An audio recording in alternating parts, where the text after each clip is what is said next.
ఈ మధ్య సెలబ్రిటీలు ఒకరి తర్వాత ఒకరు వరుసగా పెళ్లిళ్లు చేసుకుని మొత్తానికి కొత్త లైఫ్ ని స్టార్ట్ చేస్తున్నారు. అయితే ఇప్పుడు టాలీవుడ్ ముద్దుగుమ్మ కీర్తి సురేష్ కూడా ఓ ఇంటి కోడలైంది. రీసెంట్ గానే కీర్తి సురేష్ తన పెళ్లి గురించి ఓపెన్ కామెంట్స్ చేయగా, అలా 17 ఏళ్లుగా లవ్ లో ఉన్న తన బాయ్ ఫ్రెండ్ తో తాజాగా గోవాలో పెళ్లి చేసుకుని లేట్ చేయకుండా ఫొటోస్ ని కూడా షేర్ చేసుకుంది. దీంతో ఇప్పుడు అందరూ ఆమె భర్త గురించి తెలుసుకోవడానికి తెగ సెర్చ్లు చేస్తున్నారు.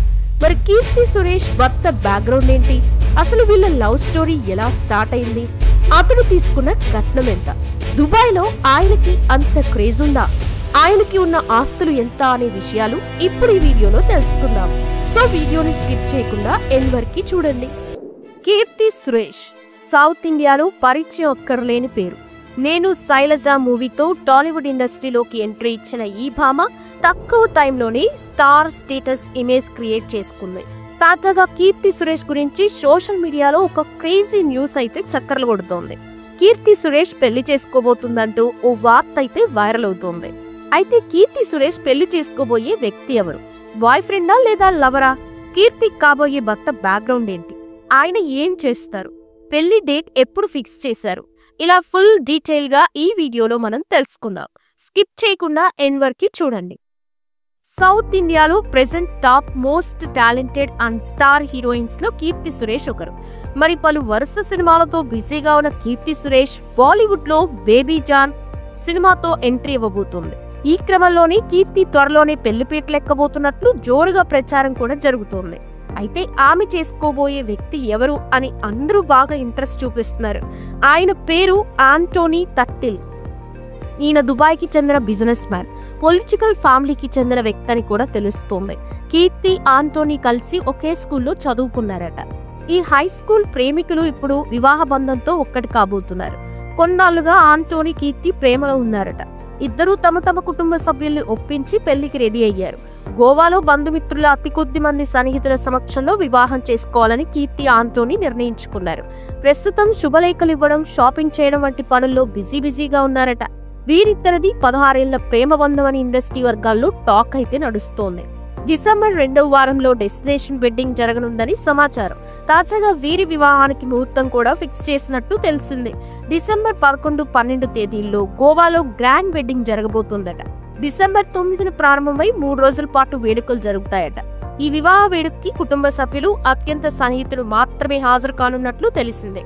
తలపతి విజయ్, చిరంజీవి, వరుణ్ ధావన్, శివకార్తికేయన్, అట్లీ మరియు నాని సహా టాప్ సెలబ్రిటీలు హాజరు కానున్నారని తెలుస్తోంది. వెడ్డింగ్ కి సంబంధించి కీర్తి త్వరలోనే అధికారికంగా ప్రకటించనున్నట్టు తెలుస్తోంది. ఇక ఈమె పెళ్లి గురించి ఇప్పటికే ఎన్నో రకాల వార్తలు వచ్చిన నేపథ్యంలో ఈ వార్తలపై కీర్తి సురేష్ ఎన్నో సందర్భాల్లో స్పందిస్తూ ఆ వార్తల్ని ఖండించారు.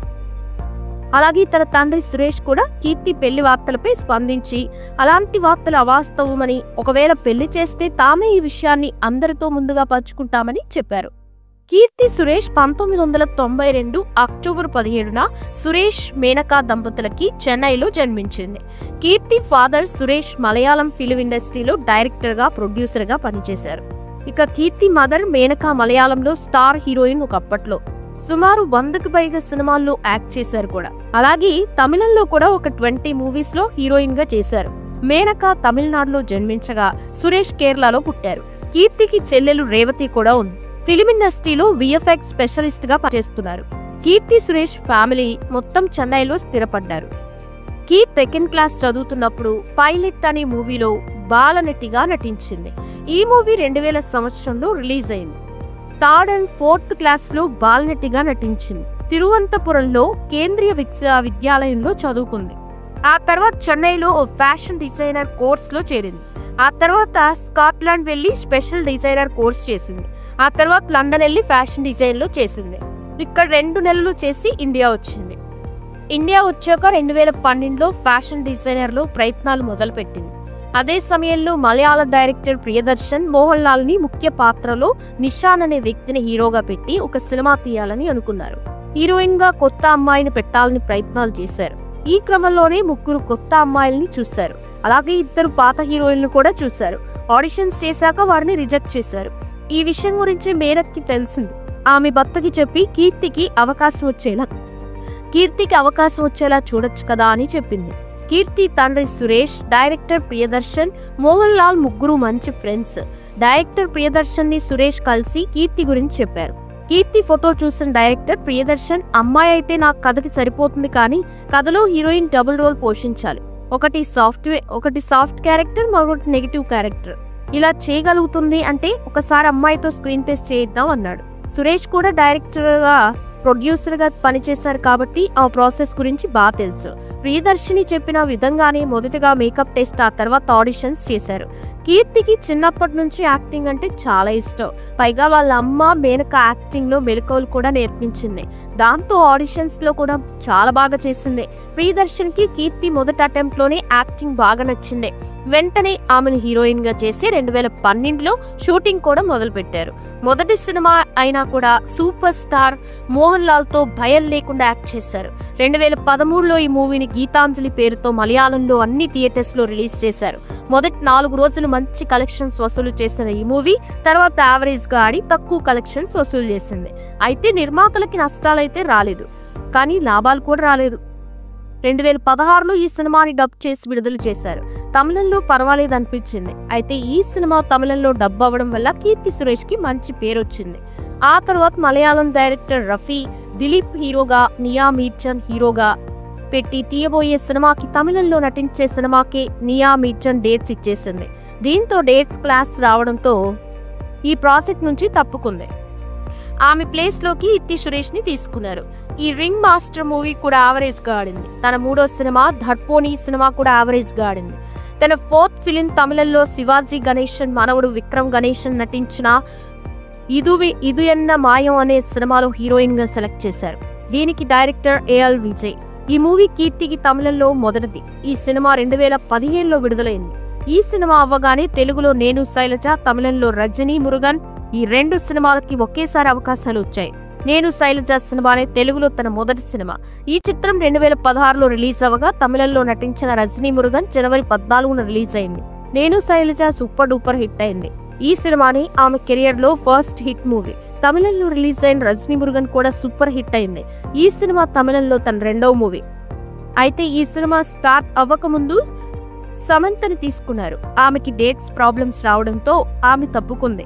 తర్వాత ఆమె ప్లేస్ లోకి తమన్నాని తీసుకున్నారు. తమన్నాకి ప్రొడక్షన్ వారి మధ్య చిన్న తగాదాలు రావడంతో ఈ ప్రాజెక్ట్ నుంచి ఆమె కూడా తప్పుకుంది. ఆ తర్వాత ఆమె ప్లేస్ లోకి లక్ష్మీ మీనన్ అనే అమ్మాయిని తీసుకున్నారు. ఆమె కూడా తప్పుకుంది. అప్పుడు కీర్తి సురేష్ ని సెలెక్ట్ చేశారు.